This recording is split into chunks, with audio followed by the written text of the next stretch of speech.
Bwana, inawezekana kwamba ukawa umepita katika ukurasa wa mitandao ya kijamii, lakini katika siku ya leo nataka nikujuze tu kwamba DK, inamaanisha kwamba director Kenny ni mmoja kati ya director ambaye ameachia nyimbo ya kwake pamoja na Ibra. Hii ni nyimbo ya pili tangu director Kenny ajihusishe na masuala ya muziki.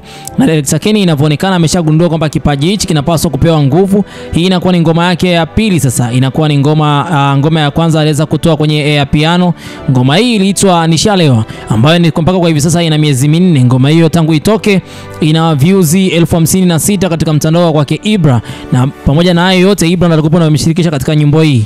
Sasa basi katika hili ambalo limezidi basi kutokea ni kwamba director Kenny katika ngoma hii hajaimba. Yeye ni mtu ambaye amehusika katika masuala, yeye anafanya kama vile DJ Kali, yani anafanya kulipia vitu vyote, gharama za video, audio, nafikiri pia anamlipa msanii kwa ajili ya kuandika mashairi pamoja na kuimba.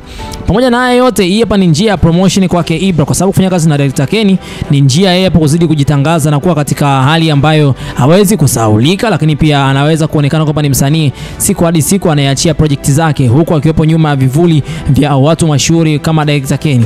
Sasa basi katika mpaka kwa muda huu ngoma hii ina masaa 6 katika mtandao wa kwake director Kenny.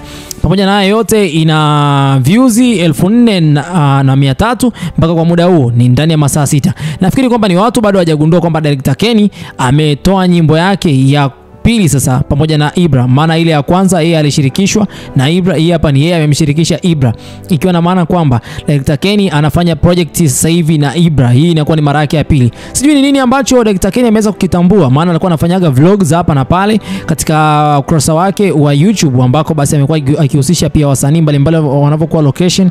Pamoja na haya yote imekuwa ikimletea mandhari nzuri na watu wengi wamezidi kufuatilia vipindi vyake vya hapa na pale. Sasa basi sasa hivi amekuja kitofauti kidogo baada ya kuonekana kwamba ni mmoja kati ya mtu ambaye anajihusisha na swala zima la biashara ya muziki kwa ujumla. Sasa hivi ukicheka kama sidhani kama kuna director mwingine ambaye ameshajihusisha na masuala haya, hata Askana mwenyewe ambaye amejihusisha na masuala ya kushoot video kwa muda mrefu sana, sidhani kama ameshajiswitch katika hili swala. Ila kwake director Kenny imekuja kama vile surprise, na watu wanashtuka kwa sababu wanaanza kuona mabadiliko makubwa sana katika soko la muziki wa Tanzania.